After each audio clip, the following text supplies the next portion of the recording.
Okay, let's be real about physics for a second. If you've ever felt like you're staring up at this impossible mountain, you're not alone. But that's all about to change. Today, we're skipping the boring study tips. Instead, I'm handing you an underground toolkit that's going to make learning physics so fast and so intuitive, it's honestly going to feel like you're cheating. So, let's get into it. And that right there is the key. This isn't about being some kind of genius. It's for the rebels, the ones who don't just accept a formula but have to ask, wait, why? Why does this work? If that's you, then congrats. You're already thinking like a physicist. You just need the right tools. But first, we have to talk about the enemy we all face. I call it the donut hole distraction. You know that moment, right, when your focus just evaporates? Sound familiar?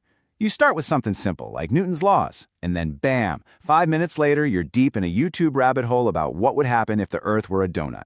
Your focus is totally gone, and your brain is just screaming, we'll do this later. Well, guess what? That ends right now. It's time to stop trying to force-feed your brain information and start learning in a way that actually works with it. This is not about studying harder, it's about studying smarter. So let's crack open this underground toolkit. First up, you have to make the abstract stuff real. Physics becomes a million times easier when you can actually see it and feel it. Dive into animations from channels like Kurzgesagt or 3 Blue 1 Brown. They make complex ideas look simple. Or even better, just act it out. Push a book across your desk to really feel friction. And when you're taking notes, color code them. Make forces red, energy blue. Your brain will build these super strong visual links that make recall so much easier. And please, don't let the formulas scare you. Every single one just tells a little story. Take V equals U plus AT. All that's saying is that your final speed is just whatever speed you started at, plus the little boost you get from accelerating for a certain amount of time. That's it. It's not some crazy math sorcery. It's a simple sentence. And that leads to this huge mindset shift. Stop seeing problems as calculations. Start treating them like little mysteries. Before you even think about picking up a calculator, just ask yourself, what's the story here? What's moving? What's pushing or pulling?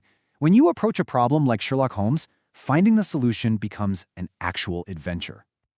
Now, to really sharpen those detective skills, I want you to try the chapter speed run. Set a timer for just 20 minutes. The goal? Solve as many different kinds of problems from a chapter as you can. If you get stuck, just mark it and move on. This isn't about getting a perfect score, it's about building that mental muscle, that reflex for recognizing patterns super fast, especially under pressure. So what about those problems that are just a giant wall of text? Use this simple 3-step decoder. 1. Always, and I mean always, draw it out. Turn those words into a quick, messy sketch. 2. Go through and underline every single number and value they give you. Just list out your clues. And 3, identify the main concept. Is this a motion problem, a force problem, an energy problem? Once you know that, you know exactly which formula to grab. Problem decoded.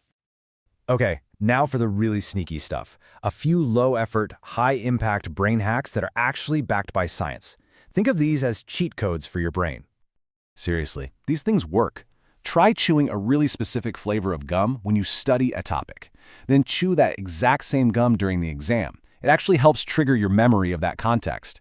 To get in the zone, put on some lo-fi beats, but the key is no lyrics. You don't want your brain singing along. And maybe the easiest hack of all, just do a quick review right before you fall asleep. Your brain actually works to process and store that info while you're dreaming. It's amazing. And hey, let's use the tech we have. PhET simulations are these incredible free online tools that let you play with physics like it's a video game. It makes concepts so much more intuitive. Then for pure memorization of formulas and definitions, Anki is your best friend. It uses something called active recall, which just means it forces your brain to pull the information out of your memory, not just recognize it. And that's what really locks it in. So we've got all these different tools and tricks, right? But how do we put them all together? This isn't about just randomly trying stuff. It's about building a powerful, repeatable system that takes your learning to the next level. So here it is, your new 5-step system. Number 1, see it.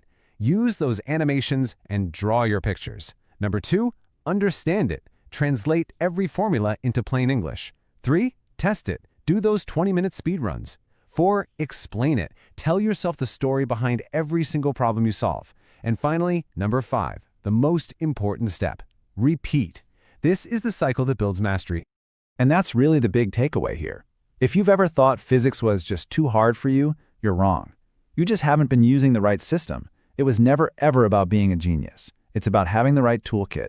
And now, you have one. Look, this isn't illegal, it's just learning on a whole other level, and that's you now.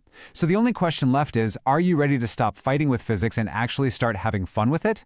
Are you ready to be the one who finally gets it? I think you are.